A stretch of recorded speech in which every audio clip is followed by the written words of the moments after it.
Cette semaine, on va faire un remplissage des tonneaux, ça nécessite une petite préparation en amont.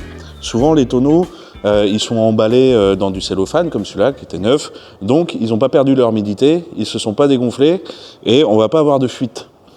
Dans le cas de celui-là, qui n'est pas tout jeune, et que j'ai restauré, il a eu le temps de sécher. Donc, j'ai dû resserrer les cerclages et le réhumidifier abondamment pour boucher les fuites. Le temps que le bois gonfle et bouche naturellement les fuites. Celui-là, je vais juste le réhydrater une nuit. Donc je vais le tremper dans de l'eau, je vais le remplir avec de l'eau une petite nuit. Il va regonfler, il n'y aura plus de fuites. Si des fuites persistent ou si des fuites arrivent derrière en gestion de chai, on a quelques outils qui nous permettent de lutter contre.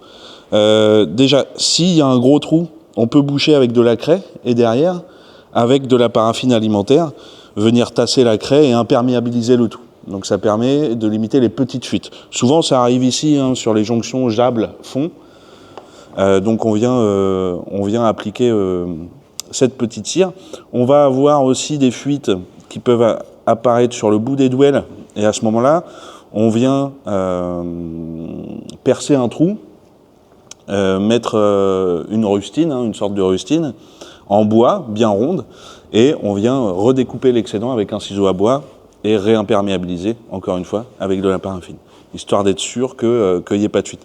Ça peut arriver parce que le bois, c'est veineux, à la base, il y a du xylème, du phloème à l'intérieur, c'est leur vaisseau sanguin, et le spiritueux, il passe au travers forcément à un moment donné, via la part des anges ou autre, et il peut préférer sortir par le xylème et le phloème que par les pores du bois, d'un point de vue transverse. On va remplir les tonneaux souvent la veille pour s'assurer qu'il n'y ait pas de fuite avant d'y mettre du whisky ou du rhum. Cette semaine, on va mettre à la fois du whisky, à la fois du rhum. Voilà. Là, il reste encore des fuites. Donc si j'avais mis le whisky hier, ça n'aurait pas été de l'eau qui serait en train de sortir, ça aurait été du whisky. Et ça aurait été bien dommage de perdre, dans notre cas, 6 mois de travail. Voilà.